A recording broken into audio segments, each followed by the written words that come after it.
കാട്ടാനാക്രമണങ്ങളിൽ മനുഷ്യജീവനുകൾ നഷ്ടപ്പെടുമ്പോൾ നിർജീവാവസ്ഥയിലാണ് സംസ്ഥാനത്തെ വനംവകുപ്പ് മന്ത്രിയെന്ന് ബി.ജെ.പി. ഇടുക്കി ജില്ലാ സൗത്ത് പ്രസിഡന്റ് വി.സി. വർഗീസ്. ആക്രമണങ്ങൾ തുടർക്കഥയായിട്ടും ഫലപ്രദമായ യാതൊരുവിധ ഇടപെടലും നടത്തുവാൻ സാധിക്കാത്ത വനംവകുപ്പ് മന്ത്രി രാജിവെക്കണമെന്നും അദ്ദേഹം ആവശ്യപ്പെട്ടു.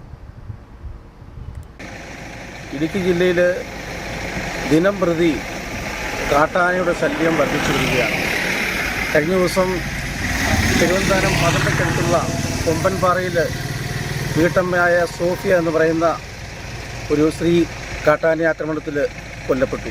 കഴിഞ്ഞ 14 മാസത്തിനുള്ളിൽ ഇടുക്കി ജില്ലയിൽ 9 വിലപ്പെട്ട മനുഷ്യജീവനുകളാണ് കാട്ടാന ശല്യത്തിൽ നഷ്ടമായത്.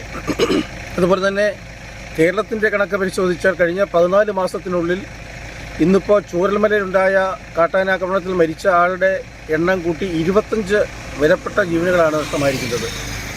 ഇങ്ങനെ നിരന്തരമായിട്ട് വന്യജീവി ആക്രമണം നമ്മുടെ ജില്ലയിലും സംസ്ഥാനത്തും ഉണ്ടാകുമ്പോൾ സംസ്ഥാന വനം വകുപ്പ് മന്ത്രി സ്വീകരിച്ചിരിക്കുന്ന അനങ്ങാപ്പാറ നയം, നിഷേധാത്മകമായിട്ടുള്ള നിലപാട് അപഹസനീയമാണ്.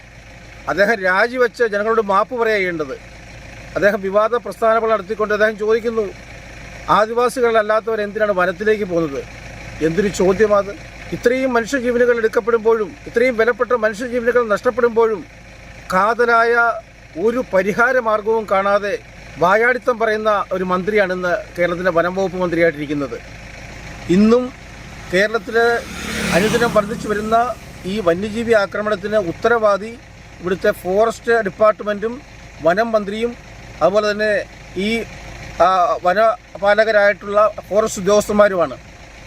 കാര്യക്ഷമമായിട്ടുള്ള ഒരു നടപടികളും ഇക്കാര്യത്തിൽ മനുഷ്യജീവനുകളെ വന്യമൃഗ ആക്രമണത്തിൽ നിന്ന് സംരക്ഷിക്കുന്നതിൻ്റെ ഭാഗമായിട്ട് എടുത്തിട്ടില്ല.